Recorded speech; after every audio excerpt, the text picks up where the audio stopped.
शुभ सकाळ. जय जय रामकृष्ण हरी. 365 दिवसांच्या प्रवचन मालिकेतील आजचा दिवस 86. प्रपंचातले सुख किंवा दुःख हे केवळ जाणीवेत आहे. प्रापंचिकाच्या मनात नेहमी एक शंका येते की खोटे करून सुद्धा जर सुखी होता येते तर तसे करायला काय हरकत आहे.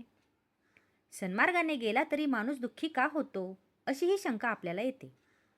मी देवाला भिवून वागलो का, तर प्रपंच सुखाचा व्हावा म्हणून.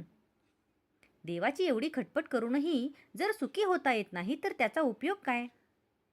किती विचित्र आहे पहा. खेळातले घर बांधायला आपण गवंडी बोलवण्यासारखा हा प्रकार आहे. प्रपंचात दक्षता ठेवणे गरजेचे आहे. ते जर आपण केले नाही तर देवाने काय करावे. भगवंताचा साधन म्हणून आपण उपयोग करतो आणि शेवटी साधनालाच दोष देतो. साध्य बाजूलाच राहते.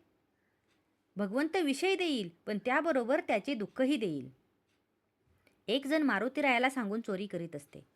तो एकदा पकडला गेला आणि त्याला शिक्षाही झाली. तेव्हा तीही मारुतीच्या संमतीनेच झाली असे नाही का. मी कोण आहे हे जोवर आपण ओळखत नाही तोवर वैभवाच्या शिखरावर जरी गेलो तरी आपल्याला समाधान मिळणार नाही. ज्याच्यापासून प्रपंच झाला त्याला ओळखता आलेच पाहिजे. देहच सत्य नाही तर त्यावर उभारलेली इमारत कुठून सत्य असणार. ठिगळे लावून आपण आपला प्रपंच करतो, मग त्यात कमतरता आल्याशिवाय नाही राहत.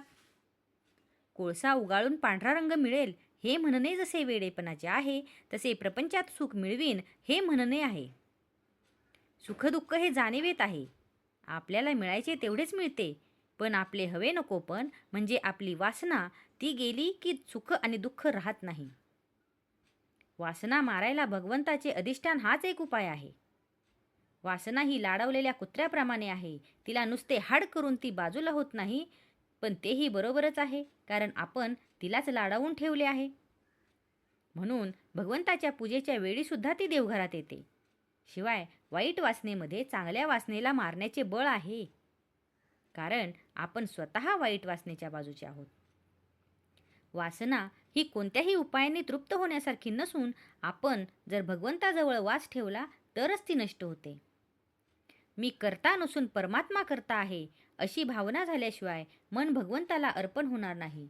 ते अर्पण झाल्याशिवाय फळाची अपेक्षा सुटणार नाही आणि फळाची अपेक्षा सुटल्याशिवाय जीवाला शांती मिळणार नाही. वासना म्हणजे देवाच्या विरुद्ध असलेली आपली इच्छा.